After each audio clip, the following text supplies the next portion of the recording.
Good morning, class. Today we will discuss about relative pronoun and reflexive pronoun and emphatic pronoun. So, students, let's start. Relative pronoun is a word that introduces relative clauses and join two sentence words like that, who, whom, which, whose, whoever, whichever, whatever. जो ये word दिए मिलते हैं और दो sentence को ये साथ में जोड़ते हैं, उसको क्या बोलते हैं? रिलेटिव प्रोनाउंस बोलते हैं। जैसे एग्जांपल में दिया गया, I ate everything that's is served on my plate. जो मुझे प्लेट में सर्व किया गया वो मैंने सब कंप्लीट कर दिया। तो दो अलग अलग सेंटेंस हैं, इसको एक किया है इन्होंने दैट के द्वारा। इसमें हु और हुम है। These pronouns are used with antecedents which the or people or animals. These pronouns cannot be used to refer non living things. वो कह रहे हैं कि जो ये प्रोनाउन है वो यूज़ किए जाते हैं हु, वूम, पीपल और एनिमल्स के लिए, और ये किसी भी नॉन लिविंग थिंग्स के लिए हम इनको यूज़ नहीं कर सकते। Which this pronoun is use to refer non living things. ये नॉन लिविंग थिंग्स के लिए, जैसे किसी अननेम्ड एनिमल्स हो, आइडियाज़ हो, उनके लिए। जैसे this is the house which I was talking about. तो हाउस क्या है? नॉन लिविंग है, उसके लिए विच यूज किया है, that. This pronoun can be use for anything. ये किसी भी, चाहे नॉन लिविंग है या लिविंग है, दोनों के लिए यूज हो सकता है। एनिमल्स के लिए भी, पीपल्स के लिए भी, और नॉन लिविंग थिंग्स के लिए भी। नेक्स्ट है रिफ्लेक्सिव प्रोनाउन। एक नोट्स दिया ऊपर, जैसे the relative pronouns what, who, ever, which ever and what ever do not have specific antecedents. These pronouns are referred to as indefinite relative pronoun. Next है हमारा reflexive pronoun. Reflexive pronoun is a word that refers back to the subject. Word like myself, yourself, themself, herself, and himself are reflexive pronouns. For example, I will clean this, I will clean these cobwebs, uh, cobwebs myself. They will decorate their stall themselves। तो जो subject है उसी के लिए as a object pronoun use किया जाता है, उसी पर जोर देने के लिए वो होता है रिफ्लेक्सिव प्रोनाउन। जैसे आई है सब्जेक्ट तो माई सेल्फ यूज किया, दे है तो देमसेल्व्स यूज किया। तो ये क्या है? Reflexive pronoun. Emphatic pronoun. Emphatic pronoun is a word similar to reflexive pronoun. Reflexive pronoun से मिलता जुलता ही वर्ड है, but it puts more emphasis on the subject. ये और भी ज़्यादा जोर एकदम सब्जेक्ट के बाद ही ये मिलता है। जैसे आई माई सेल्फ, मैंने खुद, क्लीन ऑल द कोबवेब्स। तो सेम ऊपर वाला ही, लेकिन ये कहाँ मिलेगा आपको? ये एकदम सब्जेक्ट के बाद ही यूज़ करना होगा आपको। वो होता है एम्फेटिक, और जो एज ए ऑब्जेक्ट के तरीके से सब्जेक्ट के लिए ही जो यूज़ किया जाता है वो होता है रिफ्लेक्सिव। नेक्स्ट हमने ए और बी एक्सरसाइज कर ली थी। सी एक्सरसाइज में है combine the following sentence using relative pronouns. तो मैंने आपको दे दिया है, जो वर्ड अंडरलाइन किए गए हैं उनको काट देना है, और जो नीचे दिए गए हैं उनको यूज करके इस तरीके से आपको, जैसे फर्स्ट दिया गया है that is mister Sinha his son is going to America for higher studies. तो हम इसको कैसे यूज करेंगे? That is mister Sinha, his को काट देंगे, और whose son is going to America for higher studies. Next, I missed the बस।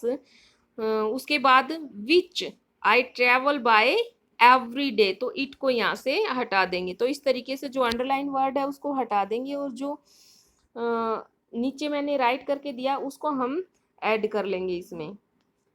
नेक्स्ट एक्सरसाइज ये मैंने आपको पूरी करके दी है अच्छे से।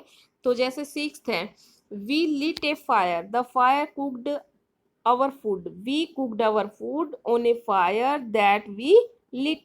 ये कंप्लीट हो गया। I have found a pen, the pen is made of silver. I have found a pen which is made of silver. तो इस तरीके से आपको ये कंप्लीट एक्सरसाइज करनी है। जैसे 15th है, the sun gives us light and heat, it rays are bright. The sun that gives us light and heat has bright rays of, has bright rays. तो जैसे ये कई सेंटेंस में जो छोटी लाइन्स हैं उसके नीचे ही वो सेंटेंस दिया गया है। जैसे 14th है, तो प्रेसिडेंट के बाद of United state of America मैंने इसके नीचे राइट कर दिया। इसी तरीके से आपको एक दो सेंटेंस है वो ध्यान से कर लेना। नेक्स्ट है join the following sentences using the pronoun that और हु, दोनों को यूज करना है। जैसे Charles Dickens wrote Pickwick Papers, he was a great writer. Charles Dickens comma who was a great writer wrote Pickwick Papers. तो इस तरीके से हमें ये पूरी एक्सरसाइज करनी है। नेक्स्ट एक्सरसाइज है आपकी ये E exercise, write the each of the following sentence using reflexive pronoun आपको यहाँ यूज करना है एज एम्फेटिक प्रोनाउन। जैसे I made the painting myself, तो क्या है, रिफ्लेक्सिव प्रोनाउन यूज किया गया है एज एम्फेटिक के तौर पर आपको। जैसे कि मान लो आई माई सेल्फ, आई के बाद क्या आया, my self made the painting, तो इसमें माई सेल्फ लास्ट में दिया था, और इसमें क्या है, एम्फेटिक में आई के बाद ही और भी ज्यादा सब्जेक्ट पे जोर दिया जाता है। Have you seen the UFO your self, have you your self seen a UFO. तो इस तरीके से आपको ये कंप्लीट एक्सरसाइज करनी है। नेक्स्ट एक्सरसाइज है identify the kind of underline pronoun and right it in the space provide. जो वर्ड अंडरलाइन किया गया, जो वर्ड इन्होंने अंडरलाइन करके दिया है, उसको आगे जो स्पेस दिया गया है उसमें हमें ये बताना है कि ये कौन सा काइंड है प्रोनाउन का। जैसे इसमें है Adam ate the forbidden apple, he liked it, he की ही को अंडरलाइन किया, तो ही क्या है, पर्सनल प्रोनाउन, उसने खुद के अदम के लिए ही यूज किया है, तो इसलिए ये क्या है, पर्सनल प्रोनाउन है। इस तरीके से हमें ये आगे काइंड बताने कि ये किस ये काइंड क्या है। जैसे 15th है everyone contributed to the fund, तो एवरीवन क्या है, इंडेफिनेट प्रोनाउन। तो इस तरीके से हमें ये कंप्लीट एक्सरसाइज करनी है। 20 सेंटेंस इसके यहाँ है। नेक्स्ट 5 सेंटेंस आगे भी दिए गए हैं। जैसे 23rd है I want her to be as tall as I am, तो ये क्या है, पर्सनल प्रोनाउन है। इसी तरीके से filling the blanks with the correct form of pronoun given the bracket, जो प्रोनाउन आपको ब्रैकेट में दिया गया उसकी जो सही फॉर्म आपको यूज करनी है वो आपको यहाँ फिलिंग द ब्लैंक्स में फिल करनी है। तो फर्स्ट है जैसे dash talked in the class, who talked, हुम तो नहीं लिख सकते, who talked in the class. इस तरीके से आपको ये कंप्लीट एक्सरसाइज करनी है। सो स्टूडेंट्स, ये चैप्टर आपका कंप्लीट हो गया है। आगे का जो पार्ट है वो हम नेक्स्ट वीडियो में करेंगे। Thank you, have a nice day.